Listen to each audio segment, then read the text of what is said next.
Why the green hair on Joker?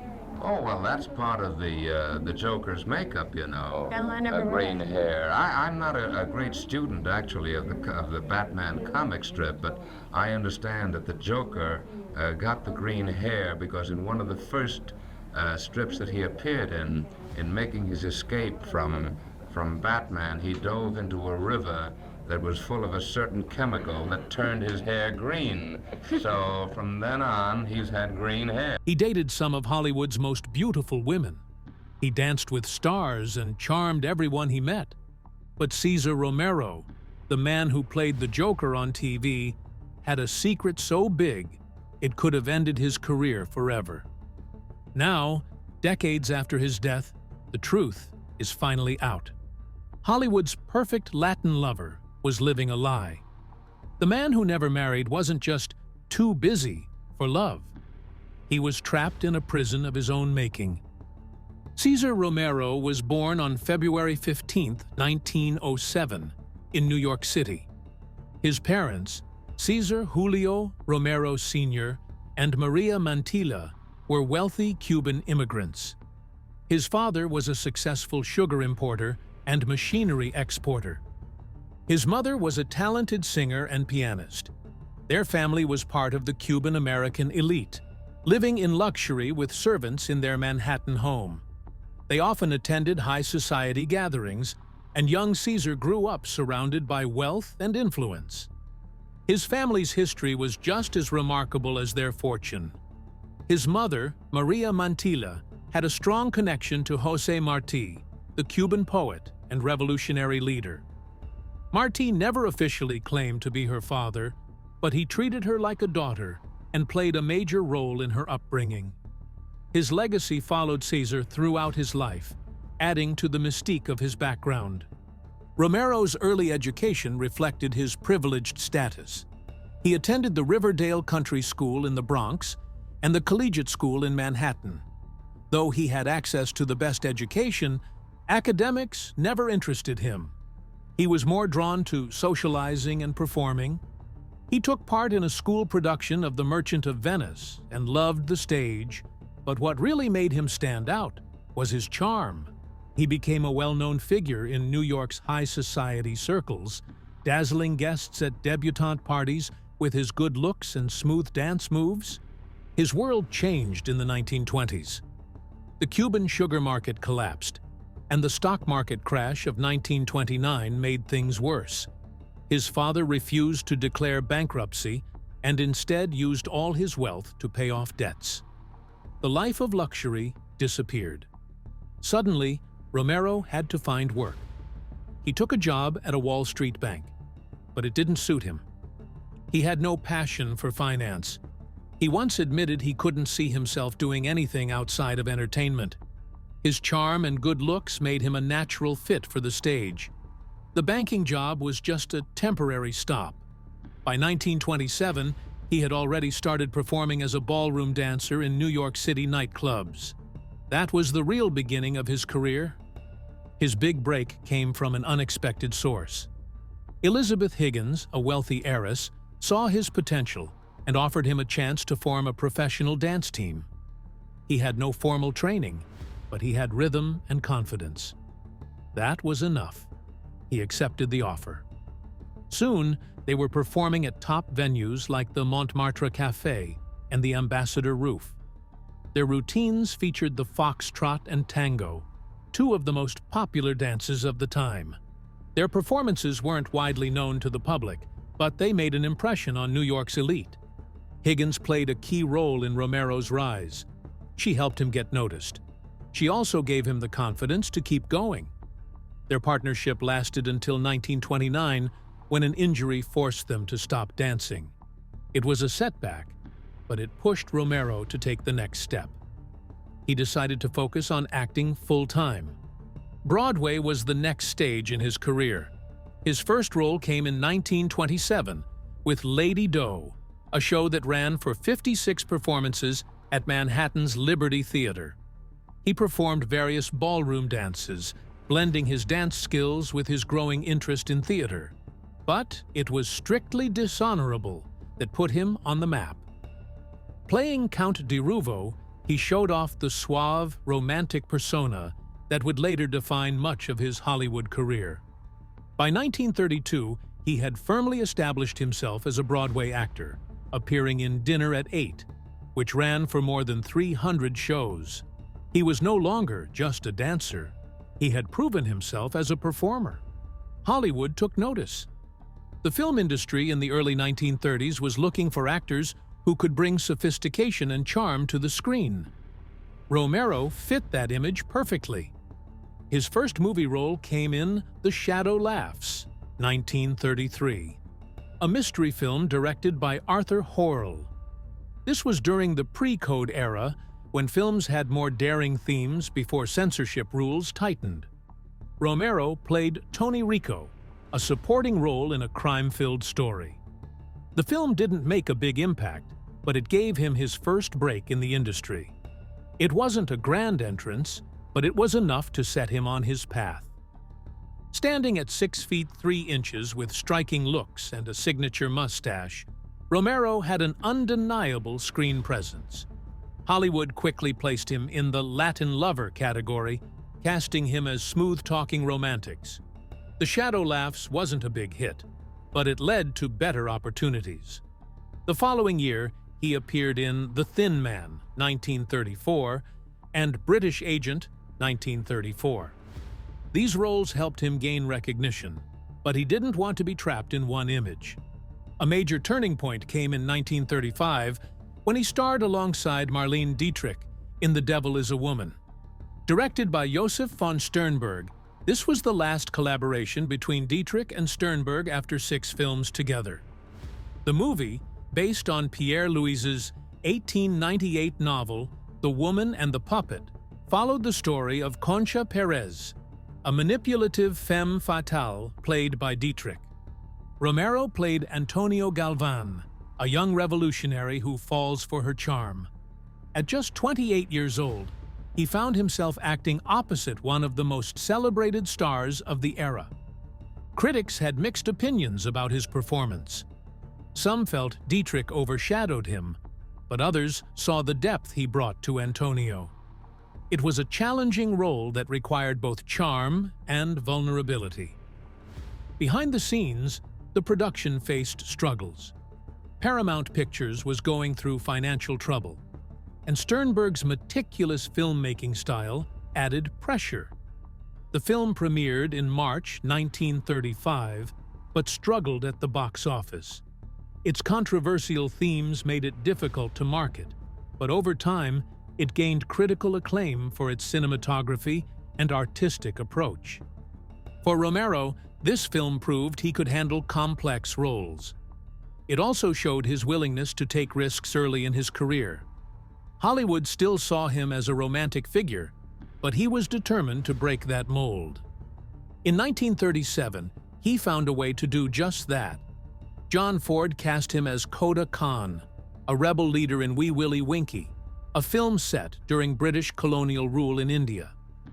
This was a major departure from his previous roles. The film starred Shirley Temple, the biggest child star of the time, but Romero managed to make an impression. He played Koda Khan with both menace and dignity, making him more than just a villain. Ford's direction helped him bring depth to the character, proving he could handle serious roles beyond romance. Wee Willie Winkie was a commercial success, further solidifying Temple's stardom while giving Romero much-needed recognition. But he wasn't done surprising audiences. Between 1939 and 1941, he took on the role of the Cisco Kid, a character originally played by Warner Baxter, who had won an Academy Award for it in 1929. Romero starred in 6 Cisco Kid films, including The Cisco Kid and The Lady, 1939, and Viva Cisco Kid, 1940. These films weren't high-budget productions, but they became hugely popular among Western fans. The Cisco Kid was a charming outlaw-turned-hero, and Romero brought humor and energy to the role. This was more than just another acting job for him. It was a chance to step outside Hollywood's rigid casting system. At a time when Latinx actors were rarely given lead roles, Romero proved he could carry a franchise. Cesar Romero was at the peak of his Hollywood career when he made a decision no one expected. In 1942, with nearly 50 films to his name, he voluntarily enlisted in the U.S. Coast Guard. He was 35 years old, famous, and well-established in the film industry. He could have stayed in Hollywood, but his sense of duty pushed him toward something greater. When he joined on October 22, 1942, his enlistment made national headlines. It was rare for a celebrity of his status to enter the military as an ordinary seaman. Romero started his service at the Coast Guard's West Coast Boot Camp in Alameda, California. Training was intense, but he never asked for special treatment. Unlike many stars who were assigned non-combat roles, he requested active duty and was sent to the USS Cavalier, a Coast Guard manned attack transport ship. His job was demanding. He operated deck cranes to move landing craft and vehicles during invasions. When the ship was in combat, he served as first powderman on a 5-inch gun, a position he earned by competing against younger sailors. Despite his fame, he lived like every other enlisted man. His mornings started between 3:30 and 5:30 a.m. He cleaned his quarters, performed routine duties, and found ways to keep morale high. He even organized variety shows to entertain the crew. He earned $76 per month and refused to spend more than his military salary. He wanted to serve without privilege. "I'm satisfied to go in at the bottom," he once said. That's the best way to learn what things are all about. His humility earned him the respect of his fellow servicemen. His service took him to some of the most dangerous battles in the Pacific. On June 15, 1944, during the invasion of Saipan, he worked under heavy enemy fire, transferring troops, landing craft, and heavy equipment from the Cavalier to the shore. The battle was brutal, but Romero went beyond his assigned duties. He donated blood to help save wounded Marines. A few weeks later, on July 24, 1944, he was part of the invasion of Tinian, an operation that helped secure air bases for Allied forces. Romero's dedication and leadership did not go unnoticed. By April 1944, he had risen to Seaman First Class. Eventually, he was promoted to Chief Boatswain's Mate, the highest non-commissioned rank in the Coast Guard. His ship faced extreme danger.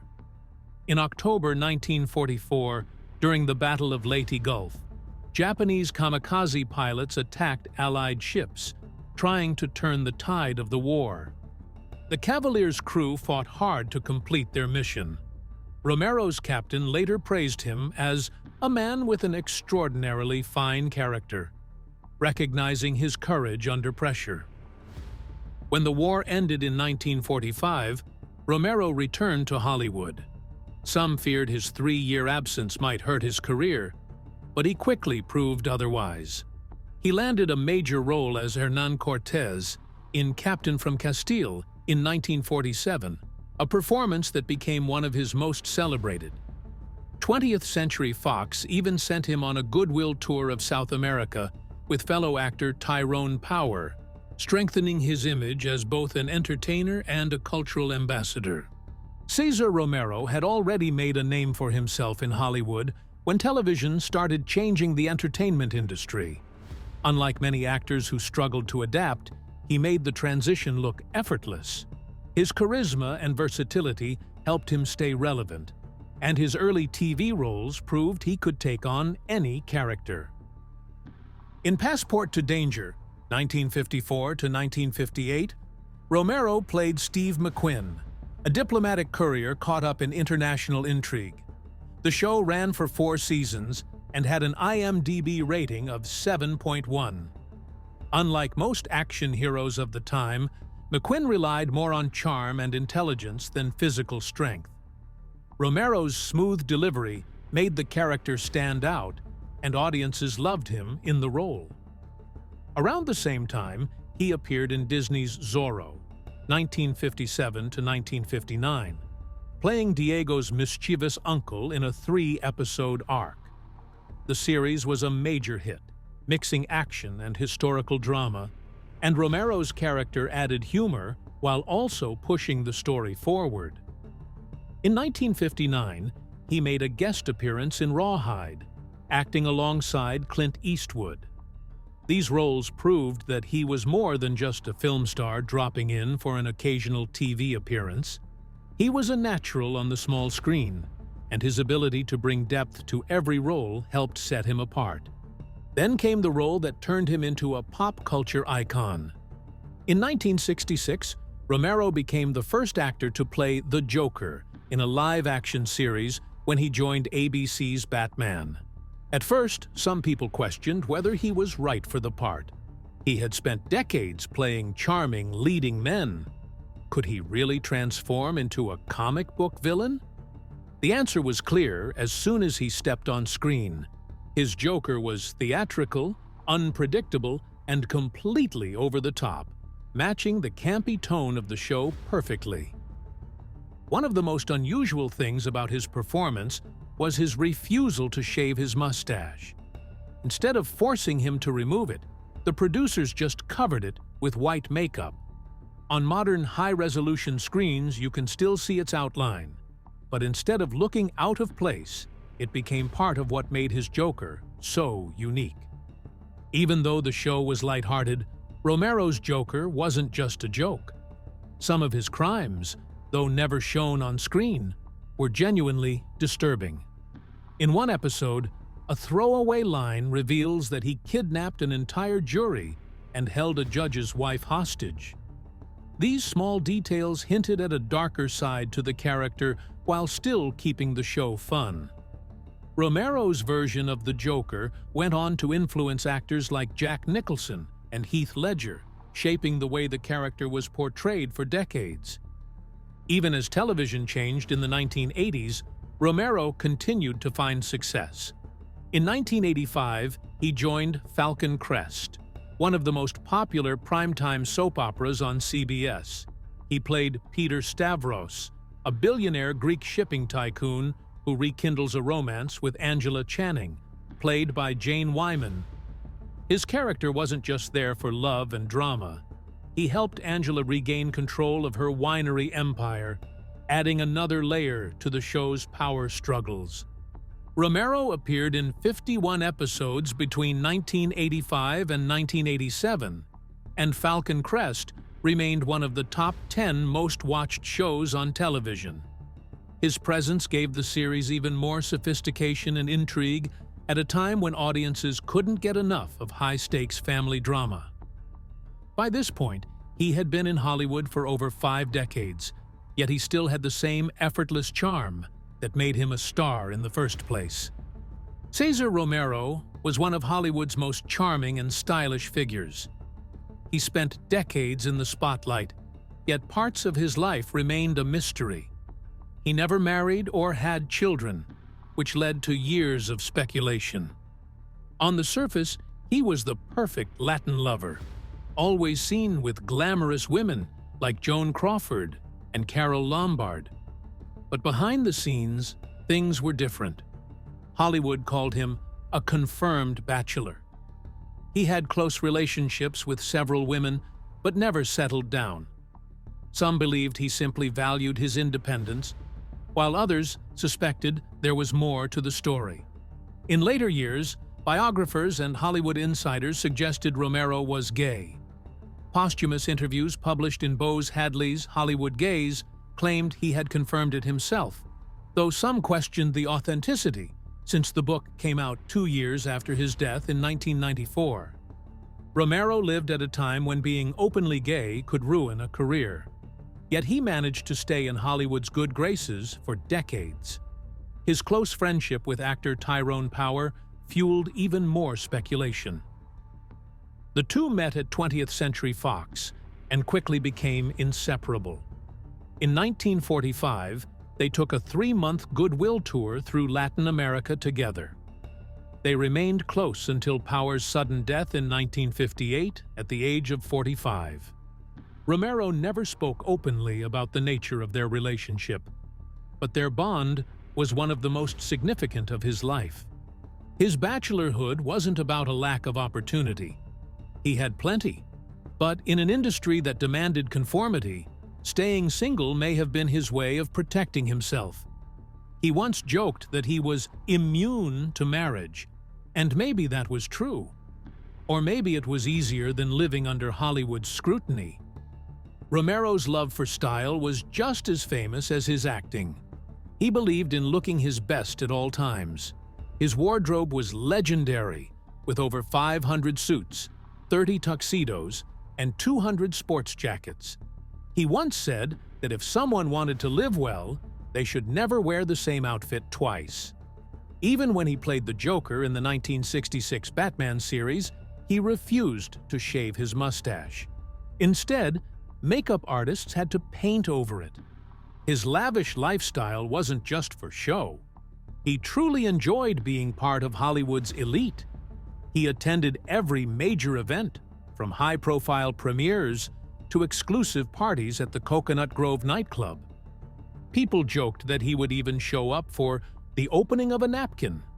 But despite his glamorous image, he was deeply devoted to his family. Romero was born into wealth in 1907, but his family lost everything during the Great Depression. When he found success in Hollywood, he took on the responsibility of supporting them. Instead of living alone in a secluded mansion, he shared his home with family members for most of his life. His friendships were just as important as his career. He and Joan Crawford remained close for decades. She considered him part of her inner circle, and her children even called him Uncle Butch. His bond with Tyrone Power was different, but just as meaningful. They traveled together, shared personal moments away from the spotlight, and remained close until Power's untimely death. Despite never marrying or having children, Romero was deeply devoted to his family. Many of his relatives lived with him throughout his life, and he maintained a reputation for being gracious, generous, and endlessly charming. His ability to thrive in an industry that often demanded conformity speaks to his resilience. He may have had to keep parts of himself hidden, but he never let that overshadow his success. Cesar Romero never faded from the spotlight. Even in the late 1960s, long after he had made his mark in Hollywood, he found a new audience through Disney comedies. In 1969, he played A.J. Arno in The Computer Wore Tennis Shoes, a businessman secretly running an illegal gambling ring. The movie became a cult classic, and Romero's smooth yet villainous charm fit the role perfectly. He returned as Arno in Now You See Him, Now You Don't in 1972, and The Strongest Man in the World in 1975, both starring Kurt Russell as Dexter Riley. These films introduced Romero to a younger generation, proving that his charisma could win over any audience. Even as he got older, he kept working. In his 70s, he made guest appearances on some of the most popular TV shows of the time. He played a suave artist in a beautifully filmed episode of Murder, She Wrote, in 1985. In 1990, he appeared on The Golden Girls as Tony Del Vecchio, Sophia's love interest, in a fan-favorite episode that showed he had lost none of his charm. These roles kept him in front of audiences who had grown up watching him, making him a familiar and beloved presence on screen. After more than 60 years in the industry, Romero retired from acting in 1990, but Hollywood never forgot him. He was honored with 2 stars on the Hollywood Walk of Fame, one for film at 6615 Hollywood Boulevard, another for television at 1719 Vine Street. He also received the Nosotros Golden Eagle Award and the Imagen Hispanic Media Award for Lifetime Achievement, celebrating his impact on Latin representation in Hollywood.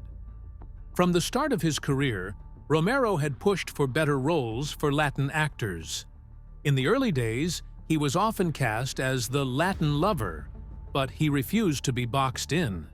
He took on diverse roles that broke stereotypes, opening doors for future Latino actors like Anthony Quinn and Edward James Olmos. His success proved that Hollywood could not ignore talent, no matter where it came from. In his later years, Cesar Romero settled into a quieter life in Beverly Hills. He retired from acting in 1990, but he wasn't the kind of person to fade into the background. He found a new way to stay connected to Hollywood by hosting classic movie programs on cable television. His deep knowledge of film and his signature charm made him a perfect fit for the role. Even though he had stepped away from acting, he still brought old Hollywood to life for audiences who admired his work. Romero's home reflected his taste for elegance.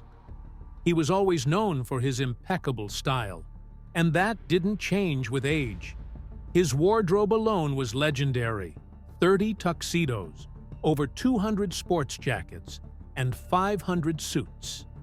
He believed that dressing well was part of living well.